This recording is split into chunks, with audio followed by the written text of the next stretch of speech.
conformados por mis compañeras Angélica, Itzel y su servidor Adrián. Y el día de hoy nos toca ver EBC hemorrágico. Bueno, vamos a iniciar con la definición de este EBC y va a ser definido como tal, como una hemorragia cerebral o ictus hemorrágico. Y este va a ser un sangrado dentro de la cavidad craneal secundario a la rotura de un vaso sanguíneo, ya sea arterial o venoso. Se menciona en su epidemiología que su incidencia global es entre 10 a 30 casos por cada 100.000 habitantes y su incidencia igualmente conforme pues, la edad de las personas y es más común que se vea en hombres y constituye entre un 10 a 20% de todos los eventos vasculares cerebrales. Hablando de la clasificación, este esquema pues lo vamos a hacer en base a la naturaleza de la zona donde ocurre esta extravasación de sangre, ¿no? Bueno, del flujo sanguíneo dentro de la cavidad craneal. Entonces, entre las primeras tenemos la subaracnoidea, ¿no? Que pues justamente los nombres dependen de en qué zona se encuentran. Entonces, la subaracnoidea, el flujo, eh, bueno, esta hemorragia NBC ocurre de manera espontánea y no traumática. Esto es como algo importante a recordar en todos estos tipos de hemorragias. Ocurre en el espacio subaracnoideo y, pues, la causa más frecuente que se presenta en esto es por los aneurismas congénitos. Del otro lado tenemos la hemorragia intracerebral, que la más común es la parenquimatosa y, en esta, pues, la colección de hemática justamente se va a encontrar en el parénquima cerebral. Y en algunas ocasiones puede tener una comunicación con el sistema ventricular o con los espacios subaracnoideos. Entonces, pues, es fácil que se disemine por mencionarlo de alguna manera. Después, la parenquimatosa la podemos dividir en troncoencefálica, que esta hemorragia, suele ser, bastante grave, a menos de que la persona corra con la suerte de que la hemorragia solamente sea puntiforme o de un tamaño pequeño, ¿no? Es más común que se presente en la protuberancia que en la zona mesencefálica o la vulvar. También tenemos la cerebelosa, que, pues, se localiza en el cerebelo. Habitualmente esta es secundaria a una crisis hipertensiva y, algo característico de este es que igual es una hemorragia bastante fatal que suele extenderse muy fácilmente. Por otro lado, tenemos la hemorragia hemisférica cerebral, que a su vez la vamos a dividir en lobular, que esa puede ser cortical o subcortical. Y, la la masiva, que hace alusión a su nombre, al volumen como tal de la hemorragia, y aparte es de aparición brusca. Y en el caso de la profunda, esta igual puede ser en la zona, subcortical, pero principalmente afecta a los ganglios basales, al tálamo, y igual el principal factor de riesgo para desencadenar este tipo de hemorragias son las crisis hipertensivas. La siguiente, por favor.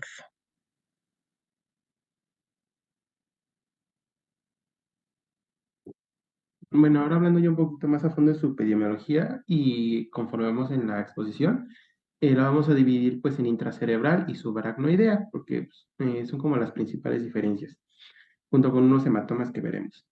En cuanto a la intracerebral, se menciona que esta corresponde a 10 a 15% de todos los CVCs y su incidencia es de 10 a 20 casos por cada 100.000. Este se menciona que tiene un peor pronóstico de la isquemia, con una mortalidad a los 30 días de entre un 30 a 50% y al año con un 40 a 60%. E igual se menciona que los sobrevivientes llegan a tener una discapacidad en un 50% de los casos. Esto es muy similar a la subaracnoidea. Y el riesgo de recurrencia anual, principalmente en pacientes que tienen hipertensión arterial, es de un 1 a 2%. Y donde se suele localizar más frecuentemente es en los ganglios basales. Ahora, en la subaracnoidea, esta va a corresponder entre un 5 a 7% de los EBCs y el 80% va a ser secundario a un aneurisma, que es de la su principal etiología. Su incidencia va a ser de 10 a 15 casos por cada 100.000 y esta se puede ver principalmente en personas menores de 60 años y su mortalidad es de 45% en los primeros 30 días e igualmente el 50% llegan a presentar secuelas irreversibles.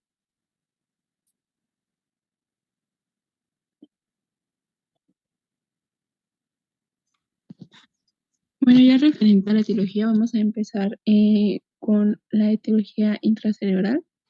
Aquí principalmente el factor etiológico que se comentaba en los artículos era que la edad es importante, ya que el riesgo va a aumentar de sufrir una hemorragia intracerebral a partir de los 50 años. Y pues en pacientes menores a 40 años van a predominar las malformaciones vasculares o el uso de drogas. Principalmente en las edades intermedias entre estos dos rangos, entre los 50 años, va a haber que las causas de hipertensión arterial van a ser predominantes y ¿verdad?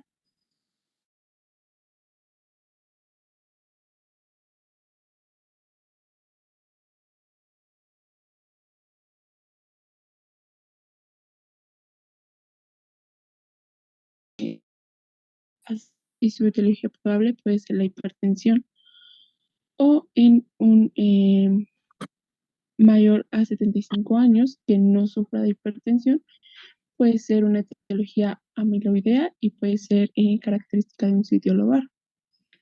¿Me puedes dar a la siguiente, por favor?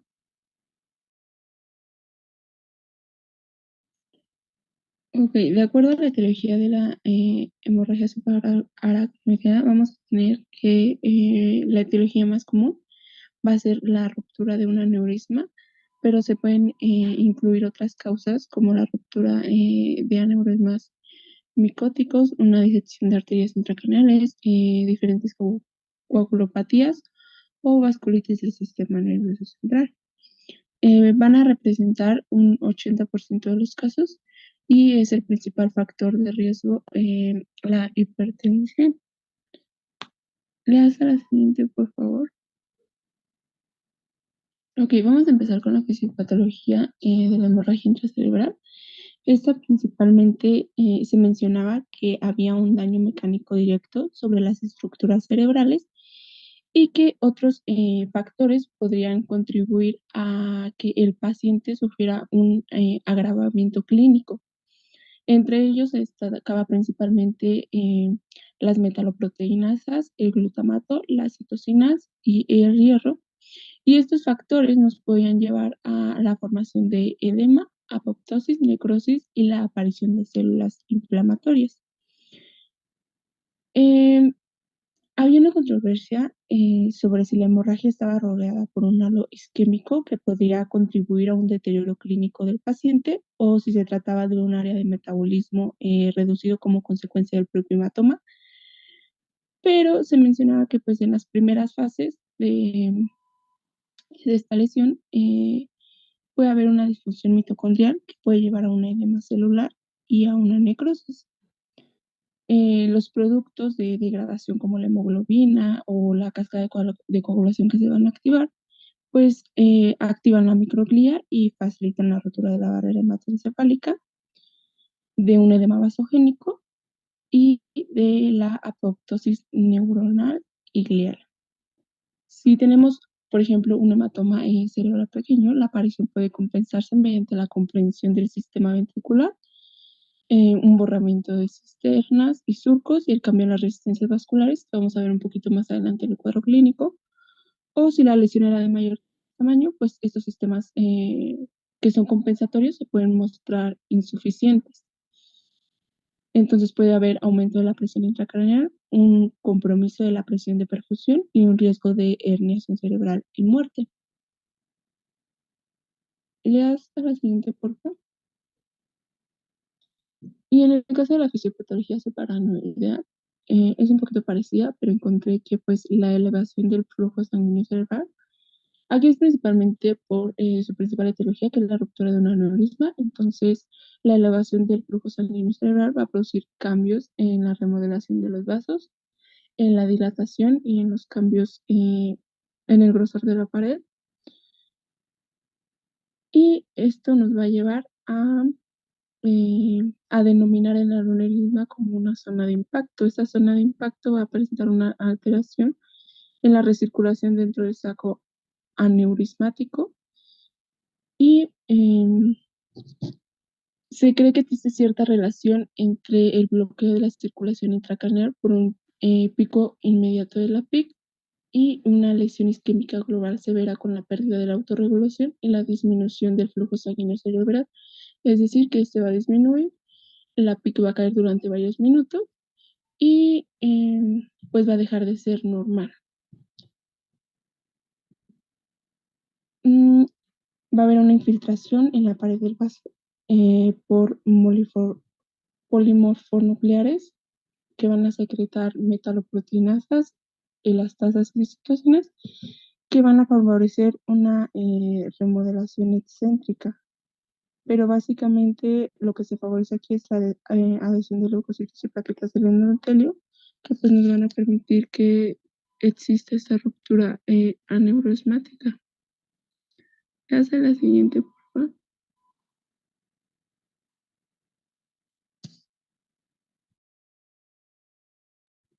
Y bueno, ahora vamos a iniciar con el cuadro clínico, iniciando por la hemorragia intracerebral.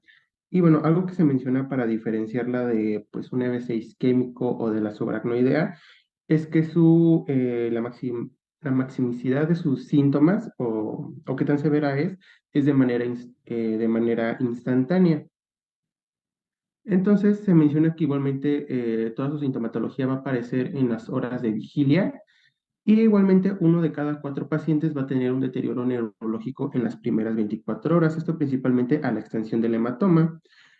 Y igualmente se menciona que va a haber un aumento de la presión intracraneal, dando síntomas como cefalea, náusea y vómito. Ahora, si la hemorragia se encuentra en partes supratentoriales del cerebro, pues vamos a poder encontrar déficit neurológico, sensitivo, motor. Este va a ser contralateral y las crisis convulsivas van a aparecer en un 5 a 15% de los pacientes. Ahora, en regiones infratentoriales, pues puede haber compromiso de los nervios craneales, ataxia, nistagmus o dismetría. Ahora, pasando a la clínica de la subaracnoidea, esta tiene sí un síntoma como pues muy especial, que va a ser una cefalea muy intensa.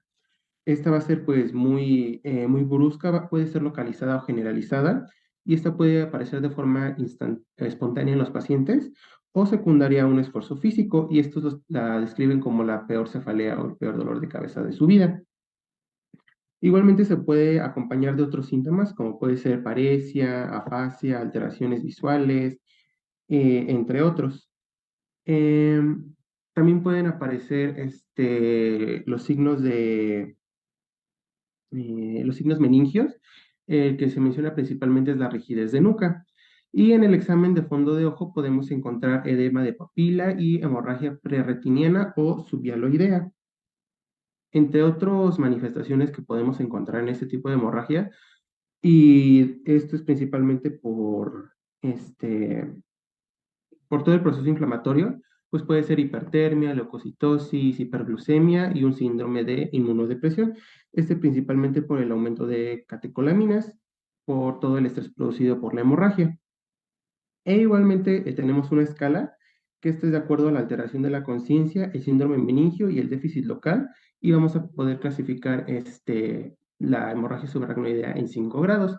Y es esta la escala de Hond y Inés. Y bueno, esta vamos a tener 5 grados. En el primero, pues va a ser pues no vamos a tener síntomas como tal, o podemos encontrar cefalea o rigidez de nuca, y la sobrevida del paciente va a ser de un 70%. En el grado 2 pues cefalea moderada, rigidez de nuca, pero sin déficit neurológico, y puede haber parálisis de algún nervio craneal. La sobrevida disminuye un 60%. En el tercer grado, pues ya encontramos somnolencia o algún déficit neurológico mínimo, la sobrevida pasa a ser de 50. En el grado 4 pues estupor, hemiparesia, igualmente rigidez y algunas alteraciones vegetativas, la sobrevida igualmente disminuye a 20. Y ya en el último grado, con una sobrevida de 10%, pues vamos a encontrar el coma severo, la rigidez por descerebración también. Y bueno, ahora vamos a pasar a mencionar dos hematomas pues muy característicos, pero su principal etiología de estos pues va a ser algún traumatismo craneoencefálico, pero igualmente cada uno va a tener sus diferencias. Empezando por el hematoma epidural, pues esta como tal va a ser una hemorragia que se va a localizar entre el hueso craneal y la dura madre. Su causa pues más frecuente va a ser el traumatismo craneoencefálico. Este se menciona con fractura del hueso temporal que puede afectar la arteria meningia media, por lo cual su contenido va a ser principalmente de sangre arterial, pero también puede ser venoso, ya que se puede afectar la vena meningia media. En cuanto a sus características clínicas, pues se menciona que su cuadro es inmediato o de muy rápida evolución. Igualmente se acompaña de una cefalea muy intensa que puede ceder, pero en algunas horas se puede pues aparecer de nuevo. Y también puede haber un rápido deterioro de la conciencia, hemiplegia, y se menciona algo que es el intervalo lúcido, que para que entiendan, es digamos, se ocasiona el trauma, la persona va a perder la conciencia, después la va a recuperar y va a tener un periodo en que, pues digamos, está como tal consciente o tiene funciones mentales, pues pues bien, no están alteradas, pero después empieza a deteriorar de nuevo la conciencia hasta poder, pues, este, pues digamos, caer en coma. Y este es el intervalo lúcido y aparece en el 50% de las personas. Y después vamos a tener los hematomas subdurales, que pues como tal va a ser una hemorragia en el espacio que existe entre la dura madre y la aracnoides. Y esta va a ser principalmente de contenido venoso, principalmente por una rotura de los puentes venosos entre la corteza cerebral y la dura madre. Estos se dividen o se clasifican más bien en tres grupos. El primero de ellos son los hematomas subdurales agudos, que tienen menos de 48 horas de evolución, los subagudos de 2 días a 2 semanas y los crónicos que son mayores de 2 semanas.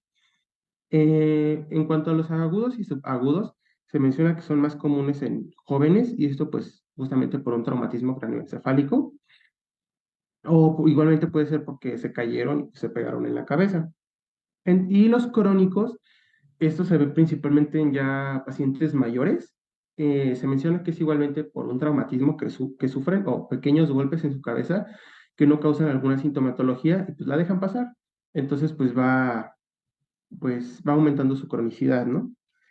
Y pues en cuanto a sus manifestaciones clínicas que podemos encontrar, puede ser pues somnolencia y confusión, una cefalea persistente, alteraciones de la memoria y hemiplegia. Ahora sí vamos a continuar con el diagnóstico. Y bueno, pues de inicio pues vamos a tener la historia clínica, ¿no? Y en este pues es buscar todos los antecedentes de factores de riesgo del paciente. Por ejemplo, si sufre algún traumatismo, si presenta hipertensión, si consume algunos anticoagulantes, drogadicciones, enfermedades sistémicas, que él tenga antecedente de enfermedad neurológica o a alguno de sus familiares. Ya en la exploración inicial, pues vamos a valorar el déficit neurológico, igualmente, como les mencioné, puede haber alteraciones en el fondo de ojo, si ha estado en mucho tiempo en inmovilización, esto por la presencia de úlceras de decúbito, o igualmente valorar el estado hemodinámico respiratorio. Y pues pruebas complementarias pues son las que conocemos mucho, la biometría, química sanguínea, los tiempos de coagulación, para ver si hay alguna coagulopatía y pueda ser la causa. Las pruebas de función hepática, electrolitos, la radiografía de tórax o el electrocardiograma. Ahora sí, la verdad se utilizan como que los mismos métodos diagnóstico para ambas, pero la subaracnoidea tiene unos extras. Entonces, en la intracerebral se menciona que el ATAC pues, es el principal para identificar la localización de la hemorragia y pues sus efectos, ya sea que tenga efecto de masa, edema o su extensión. Igualmente, si se utiliza el ATAC con contraste, pues puede ofrecer la posibilidad de diagnosticar alguna de las causas, como pues, una malformación arteriovenosa o algún tumor. También vamos a tener la resonancia magnética, que esta nos va a informar principalmente sobre cómo evoluciona la hemorragia, esto por los cambios en la hemoglobina, y ayuda principalmente a ubicar, pues, si hay malformaciones arteriovenosas o tumores, aneurismas, o microhemorragias menores a 0.5 centímetros. También está la angiografía por resonancia magnética, que esta se menciona que tiene una buena sensibilidad, aproximadamente del 90%, comparada con una angiografía convencional, ya que permite detectar aneurismas todavía más pequeños. Y bueno, en cuanto a la subaracnoidea, se menciona que esta tiene principalmente un mayor porcentaje de retraso en cuanto a los diagnósticos, hasta en un 10%, y pues esto igualmente lleva a un retraso en el tratamiento.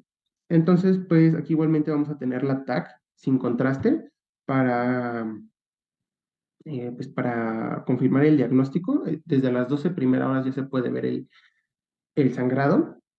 Y se menciona que si esta, pues no se ven como tal datos de hemorragias, se puede hacer una punción lumbar y si el líquido cefalorraquídeo pues aparece hemorrágico con la presencia de eritrocitos o santocromia, que es cuando el líquido cefalorraquídeo pues está como amarillento debido a los eritrocitos, pues van a confirmar el diagnóstico de una hemorragia subaracnoidea. Pero en caso de que la punción lumbar y la TAC sean negativas, digamos, pues se descarta la hemorragia. Pero igualmente, si el tiempo de evolución es menor a 12 horas y ambas pruebas salieron negativas, y todavía se sospecha de una hemorragia, pues se puede realizar una resonancia magnética. Igualmente aquí vamos a encontrar la angiografía cerebral, igual mismo para pues, principalmente detectar aneurismas. Y también se menciona el Doppler transcraneal, que esto va a permitir observar si hay un vasoespasmo arterial y pues su evolución, que ahorita lo vamos a mencionar más adelante.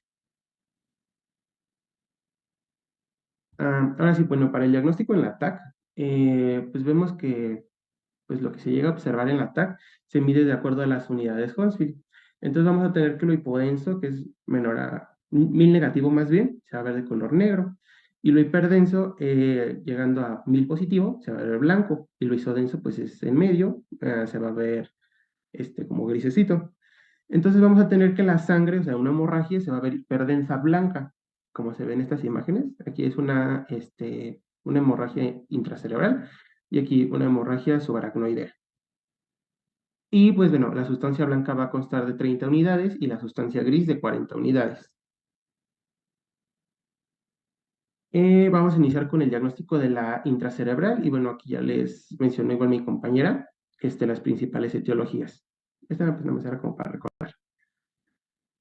Y bueno, ahora sí, iniciando con la TAC, pues vamos a ver que este tipo de hemorragia va a tener un cambio en su densidad a través de cómo va avanzando el tiempo. Se menciona que en un inicio, este tipo de hemorragia va a tener una lesión muy rápida y así de que el paciente pues, puede llegar a hacerse el estudio, pues ya se puede mostrar una imagen hiperdensa, que es la imagen hemorrágica.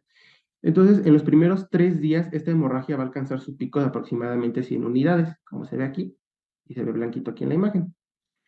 Y pues conforme va avanzando el tiempo y los días, pues su densidad va disminuyendo. Esto va desde el exterior hacia el interior, lo que va a parecer como si el coágulo pues se fuera pues desapareciendo o disminuyendo de tamaño, ¿no?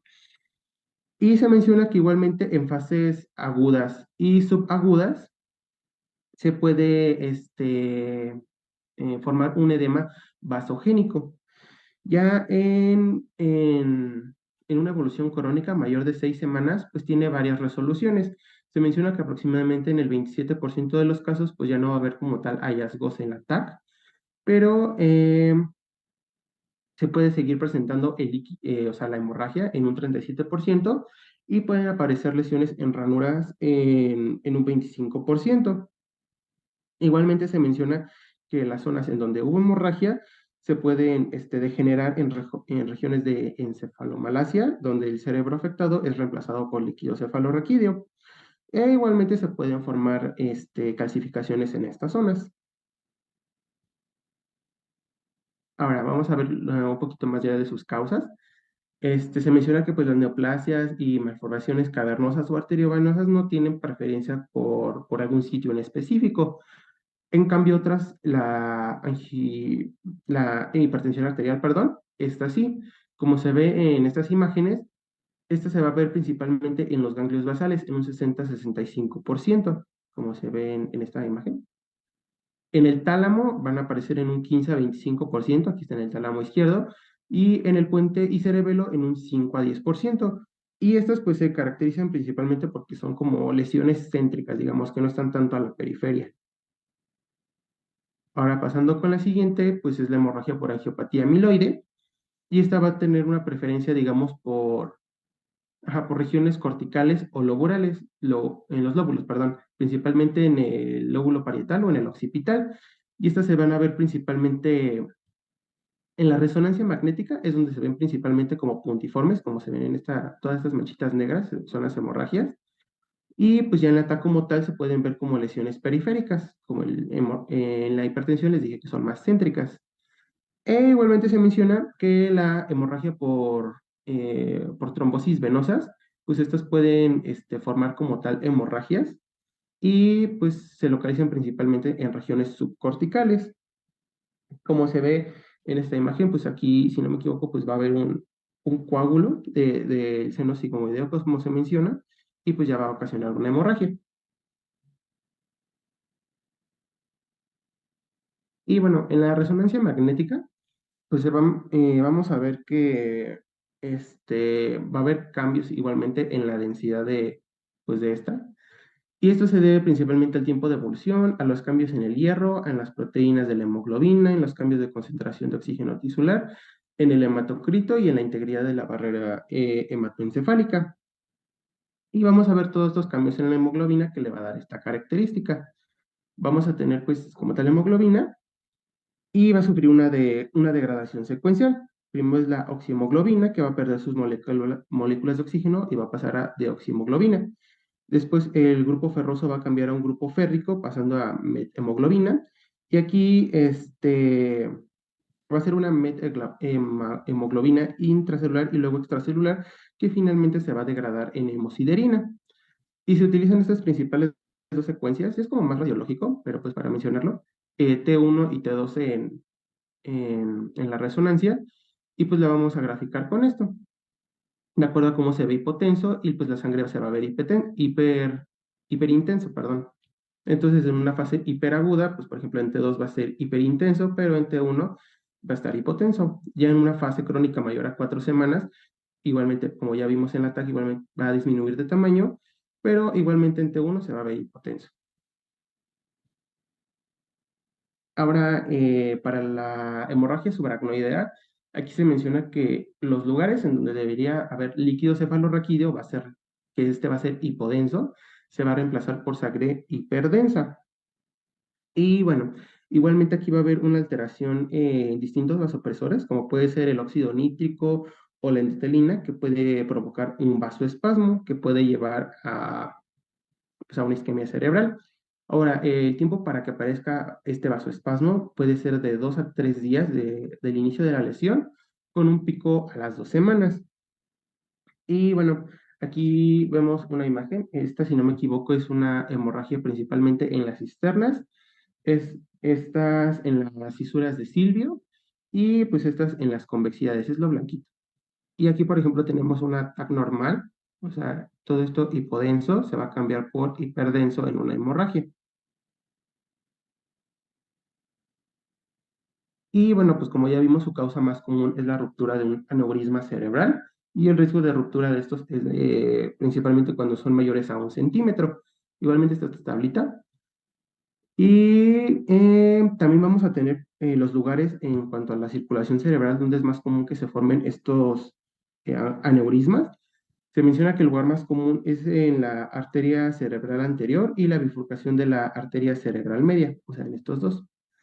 Pero también el que le sigue de frecuencia es la unión de la arteria carótida interna y la arteria cerebral posterior, y ya es más raro que se aparezcan en el tope de la basilar. Pero igualmente para valorar tanto el tamaño como su localización y morfología de estos aneurismas, pues ya se necesitan otros estudios, angioTAC, angioresonancia magnética o pues una angiografía intracraneal. Y bueno, por último de la hemorragia subaracnoidea, pues vamos a tener la escala de Fisher, que esta va a describir los cambios en la TAC en relación con su grado de severidad y el riesgo de que produzca vasoespasmo. Estos van a ser nada más 4 grados. El primero de ellos pues, va a ser un ataque normal, sin hemorragia y sin pues, ninguna, ni subaracnoidea ni intraventricular. Y el riesgo de vasoespasmo es de un 21%. Después, el grado 2 es con una hemorragia subaracnoidea. Bueno, entonces nos quedamos aquí en la escala de Fisher. Y bueno, pues les mencionaba que esta va a describir los cambios en el ataque con relación pues en el grado de severidad de la hemorragia y el riesgo que va a tener de producir vasoespasmo. En cuanto al grado 1, pues vamos a tener la TAC normal, sin hemorragia subaracnoidea ni intracraneal, y el riesgo va a ser de un 21%. Después, en el grado 2, va a ser una hemorragia subaracnoidea con un espesor menor a 1 milímetro, y el riesgo va a aumentar a un 25%. En el grado 3, la hemorragia va a ser con un espesor mayor a 1 milímetro, el riesgo va a aumentar a un 37%. Y en el grado 4 ya vamos a encontrar una hemorragia intracerebral o una hemorragia intraventricular y el riesgo de vasoespasmos va a ser de un 31%. Y bueno, ahora hablando de los hematomas que ya vimos hace ratito, igualmente van a tener características tomográficas. En cuanto al hematoma epidural, pues su morfología en la TAC va a ser como de una masa hiperdensa biconvexa, como se ve aquí en la imagen, va a tener pues sus límites bien definidos y va a estar usualmente pues cerca de donde hubo una fractura, si es que la hay. Y pues de su localización donde se ve principalmente es en las regiones temporoparietales, pero también podemos encontrarlas en una región frontal o en la fosa posterior. Se menciona que igualmente este va a tener, digamos, dos efectos. Uno de ellos es el efecto de masa, en el que la hemorragia pues, puede simular un tumor, o también puede dar lugar a una herniación cerebral. Y se menciona que esta hemorragia pues, no va a cruzar las suturas, pero sí va a cruzar la aus cerebral y el tentorio. Ahora, en cuanto a la hemorragia, digo, al hematoma subdural, pues esta va a tener una forma de media luna hiperdensa, como se ve aquí en la imagen. Va a tener un borde lateral convexo y un borde medial cóncavo. Y se va a localizar principalmente en las regiones frontotemporales. Y esta se menciona que no se limita a las suturas craneales, pero no va a cruzar ni la hoz ni el tentorio, a comparación de la epidural.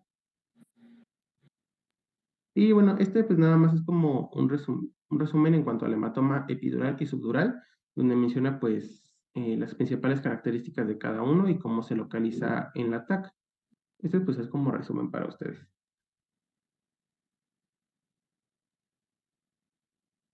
Ahora pasando con el tratamiento, tenemos este algoritmo que pues básicamente primero nos dice que ya encontramos que el paciente está cursando con un EBC, valoramos ABC y glucosa, pedimos la TAC y ya de aquí podemos identificar si se trata de un EBC isquémico o hemorrágico.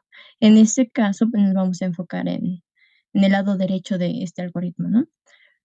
Como principalmente se debe a hipertensiones arteriales, pues lo primero que debemos de hacer es bajar esa presión arterial. Después de eso, si es que iba alta, ya ahora sí establecemos la posible causa de el por qué ocurrió esta hemorragia. En el caso de que haya sido supraracnoidea, bueno, ya vimos que lo más común es que haya sido por un aneurisma. En el caso de que sea una hemorragia intracraneal, a lo mejor fue por una crisis hipertensiva o pudo haber sido otro motivo. La razón por la cual queremos establecer la causa es para saber cuál es el mejor tratamiento que le vamos a dar a nuestro paciente. Pero sin importar el tipo de hemorragia que se presente, debemos de dar profilaxis de trombosis venosa profunda, terapia física, ocupacional y del habla, justamente por las secuelas que puede dejar este tipo de accidentes, bueno, de eventos. También debemos, pues, justamente valorar la rehabilitación y a su vez planificar el alta hospitalaria.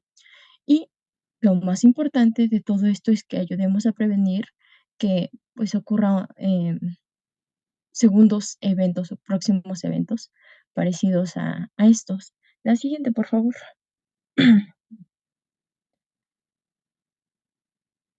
Y bueno, tenemos una mnemotecnia muy padre para el manejo de pacientes con lesión cerebral aguda, que es Ghost Cap, que nos habla de los parámetros que debemos cuidar, pues justamente para proteger a nuestro paciente, ¿no?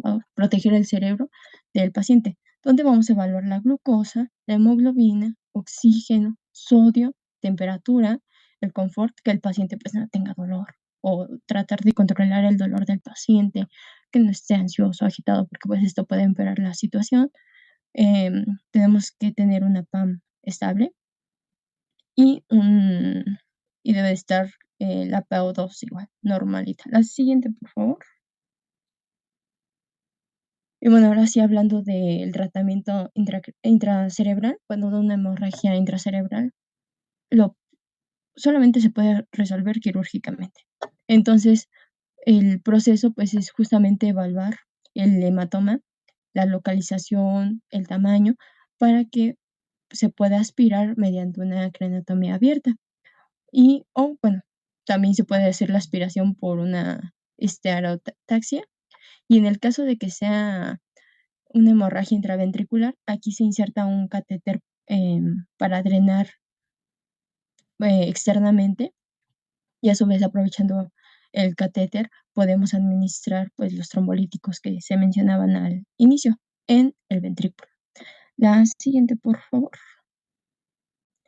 En el caso del tratamiento subaracnoideo, lo principal que tenemos que tener en cuenta aquí es de que necesitamos reparar lo más pronto posible el aneurisma, pues justamente para prevenir la ruptura. Y la técnica más ideal para estas situaciones, pues es el clipaje quirúrgico, que es como lo que vemos en la imagen derecha, del lado derecho, o llegado el momento, pues hacer un tratamiento endovascular, pero pues esto es mucho más invasivo.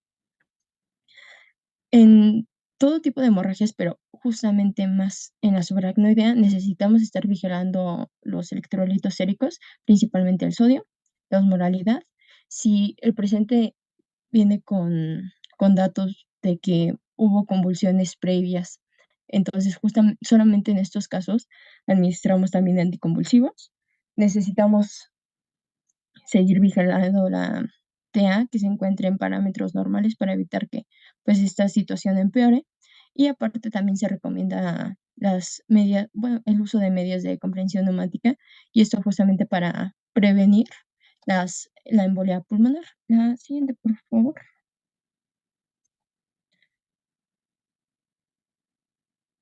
Y no es tan común, pero puede darse el caso de que se dé una hidrocefalia severa, y en estas situaciones se necesita colocar urgentemente un catéter ventricular.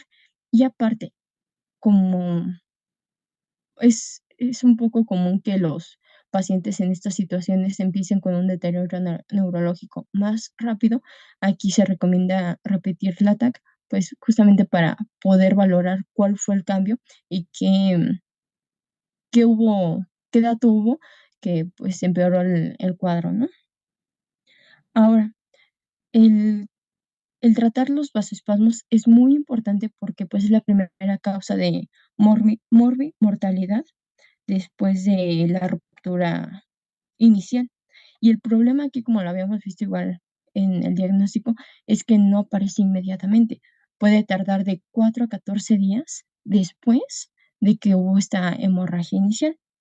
Y podemos dar antagonistas del canal de calcio como la nimodipina, es vía oral, se da cada 4 horas, pero también tenemos una terapia que se llama de triple H, y esta tiene el objetivo de aumentar la perfusión cerebral en una hipertensión, una hemorragia subaracnoidea.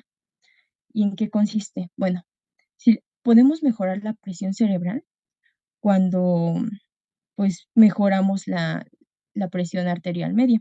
¿Y esto cómo lo hacemos? Lo logramos justamente con los agentes vasopresores. Aumentamos también el volumen intravascular con soluciones cristaloides.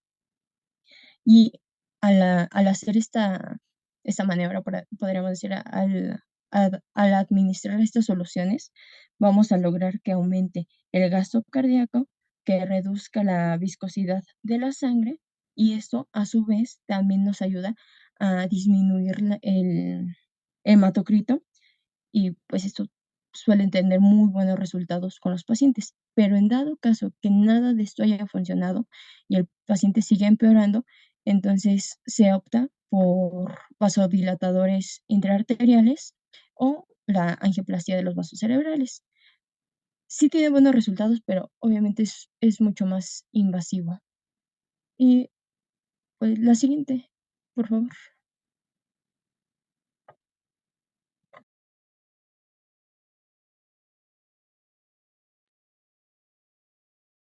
Ok, Y tentativamente ya es nuestra exposición. ¿Tienen alguna duda? bueno, con respecto a tu diapositiva previa, la hidrocefalia es una de las complicaciones más frecuentes secundarias a una hemorragia subaracnoidea, ya que la hemorragia, al circular por donde circula el líquido cefalorraquídeo, tiende a obstruir los orificios de circulación, provocando hipertensión intracraneal, como un efecto secundario de una hemorragia subaracnoidea.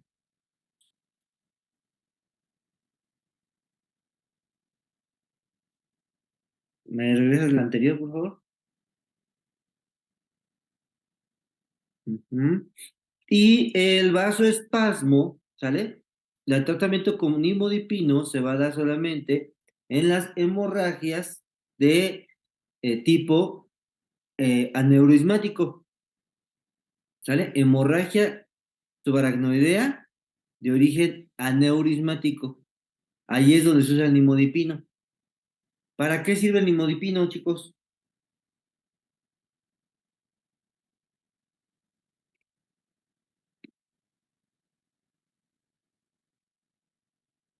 La dosis es de 0,5 a 1 miligramo por kilogramo. ¿Y para qué sirve el nimodipino? Es un bloqueador de los canales de calcio Ok. ¿Y por qué lo y damos? no sé si sea para a lo mejor reducir el daño cerebral que puede ser ocasionado por la hemorragia que se va a sufrir. No. Bueno, tu respuesta tiene algo de cierto, pero no está enfocada a la respuesta. Para reducir el gasto eh, metabólico cerebral y No, bueno, la atención. no.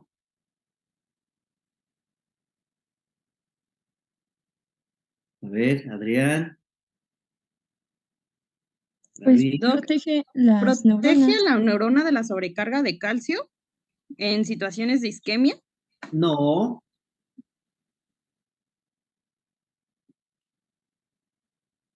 ¿Qué efecto tiene la sangre a nivel de los vasos cerebrales, de la vasculatura cerebral?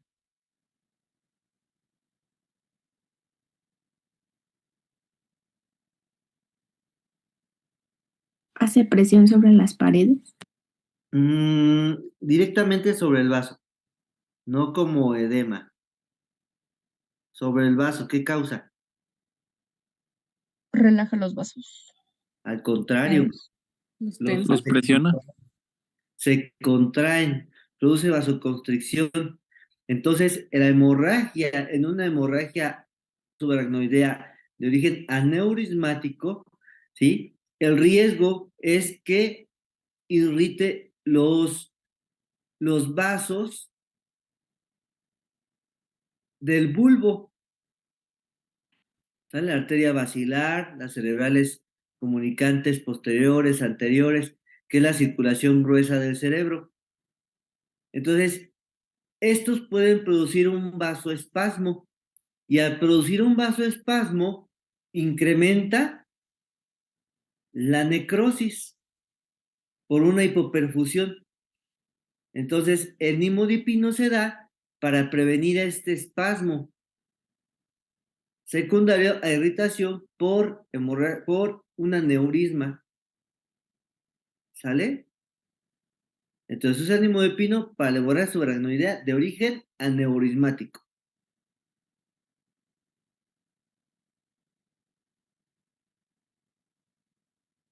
¿Sale? Sí, doc. Ese es el Sí, motivo doc. por el cual se da. Entonces, la indicación es hemorrágico, hemorragia subaracnoidea de tipo aneurismático, ¿vale? Para evitar ese vasoespasmo que puede incrementar la hipoperfusión y esto incrementa la necrosis. Y el tratamiento de una hemorragia subaracnoidea aneurismática, como ya lo mencioné, pues es el clipaje. ¿Sale, doctores? Sí, doctor. Sí, Sí, doctor. doctor. Sí, doctor Olmos. ¿Alguna duda?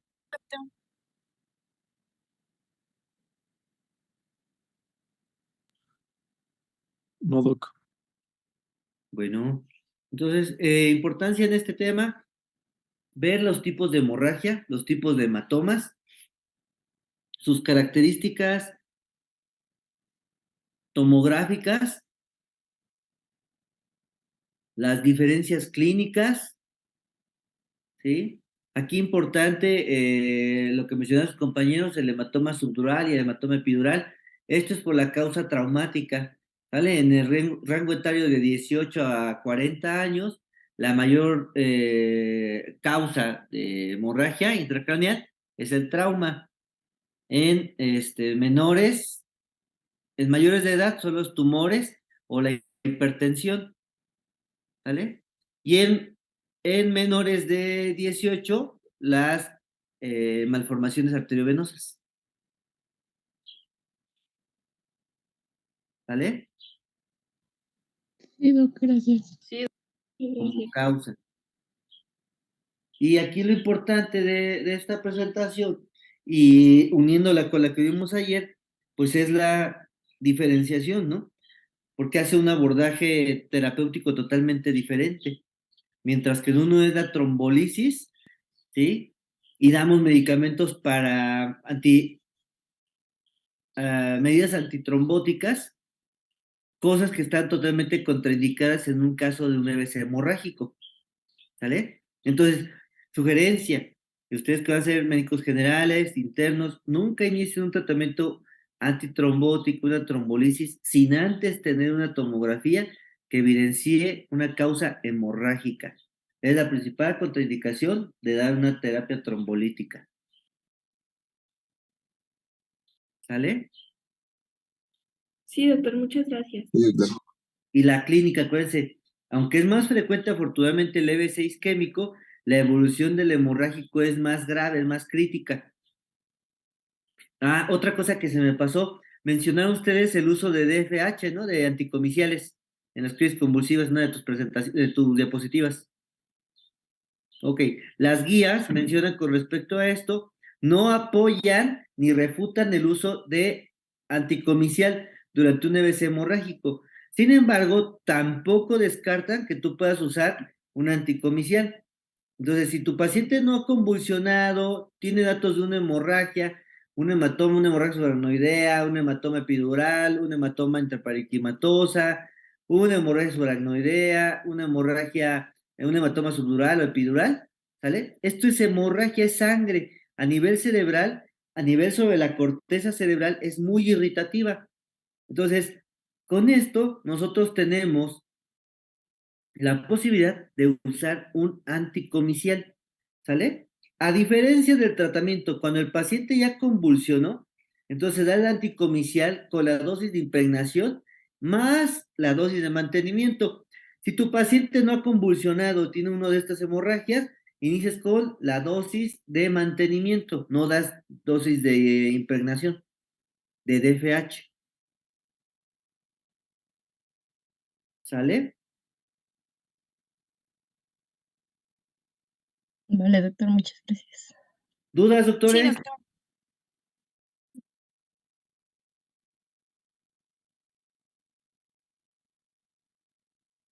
Parece que no, doc. Hicimos un Kahoot. A ver. Si lo puedes poner, por favor. Sí, bueno.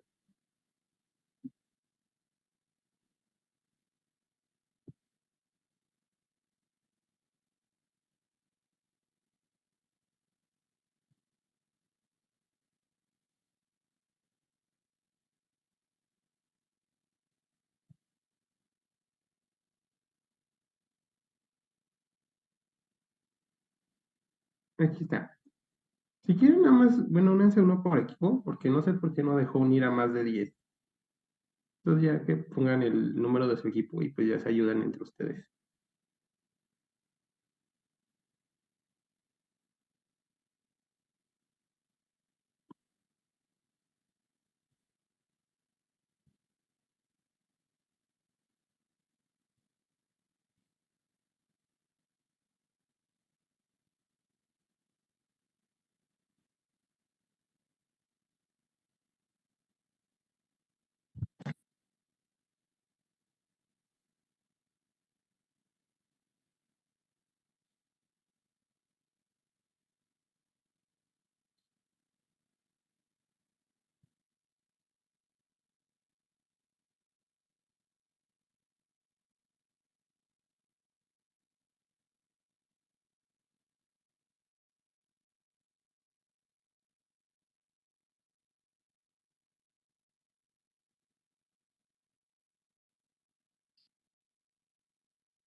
¿Listo? Creo que no tiene volumen.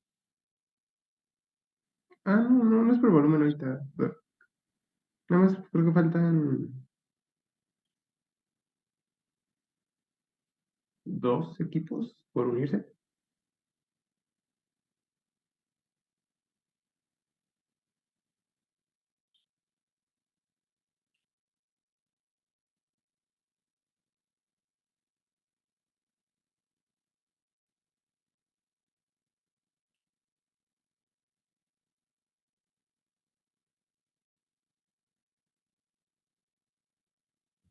Va, bueno, ahora sí ya están todos.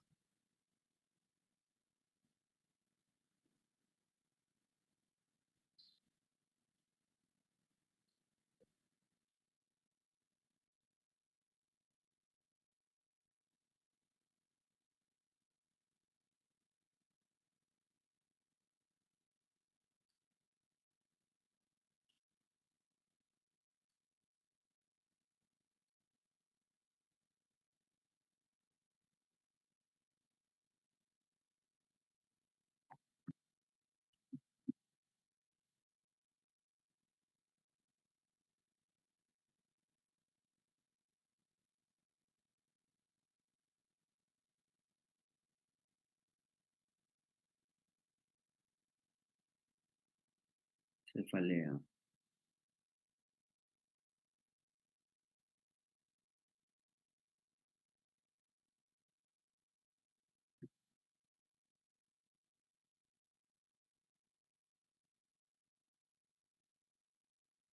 Nervios de la base.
¿Cómo les fue? ¿Quién ganó?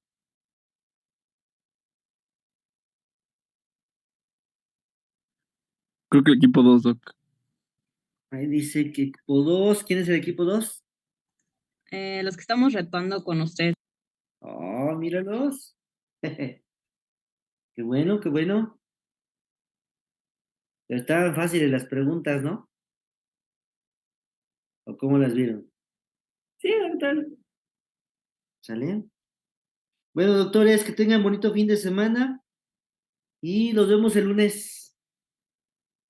Gracias Quedó. igualmente. Gracias, igualmente. Gracias, Dale, doctor. Doc, muchas gracias. Hasta luego. Bye.